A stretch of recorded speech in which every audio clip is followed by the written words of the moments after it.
দেখিলেই জিভাৰ পানী পৰাৰ দৃশ্য ইটোৰ পিছত সিটো সুস্বাদু ব্যঞ্জনৰ সমাহাৰ বিদেশী খাদ্যৰ জুতি লৈ লৈ আমনি লগাসকলে থলুৱা খাদ্যৰ এই দৃশ্যবোৰ দেখাৰ পিছতেই মুখলৈ বা পানী নাহিবইনো কিয়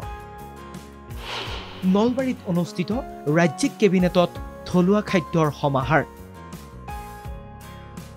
পুৱাৰে পৰা নলবাৰীৰ উপায়ুক্তৰ কাৰ্যালয় চৌহদত ৰান্ধনিৰ ব্যস্ততা কি খুৱাব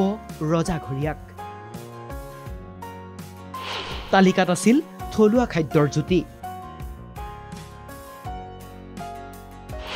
মাগুৰ কাৱৈ শোল মাছৰ সৈতে নৰসিংহ ভেদাইলতা আৰি ভকুৱা বৰালি মাছৰ জোল খাহী তেলেৰে মাটি দাইল আছে কলডিলৰ ভাজি আছিল আলু পিটিকা আৰু বেঙেনা পোৰাও নলবাৰীৰ লেব্ৰা ভাজিও আছিল বিশেষ আকৰ্ষণ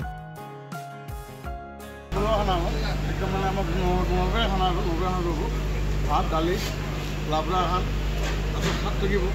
তাৰপিছত পচলা থাকিব পিঁয়াজ থাকিব একদম মানে ধন্যবাদ কৰা থলুৱা খানা আৰু গোটাটো একদম নলবাৰী খানা বাঙালী আছে আলু পিটিকা আছে একো বিৰোধ নহ'ব বটাৰ পৰা কিন্তু কমপ্লিট মানে টেঙাৰ পৰা বহুত ৰাখি দিয়ে টেঙা গোটাটো মিলি আৰু খানা বেছি নহয় কমেই আছে কিন্তু চব আমাৰ নলবাৰী আৰু ঘৰুৱা খাদ্য মাছ মাংস আৰু আমাৰ সৰু সুৰা হেৰি আমাৰ একদম নলবাৰী যিটো আমাৰ লাবৰা আছে হেৰি আছে ঢেকীয়া ভাজি আছে পচলা আছে সেনেকুৱাই আইটেম বৰ বেছি কৰা নাই খুবেই কম মুঠৰ ওপৰত কেবিনেট উপলক্ষে নলবাৰী প্ৰশাসনে যোগান ধৰা এই থলুৱা খাদ্যৰ জুতি বাৰুকৈ ল'লে মুখ্যমন্ত্ৰীসহ ৰাজ্যিক কেবিনেটে নলবাৰীৰ পৰা ত্ৰিদীপ কলিতাৰ ৰিপৰ্ট NKTV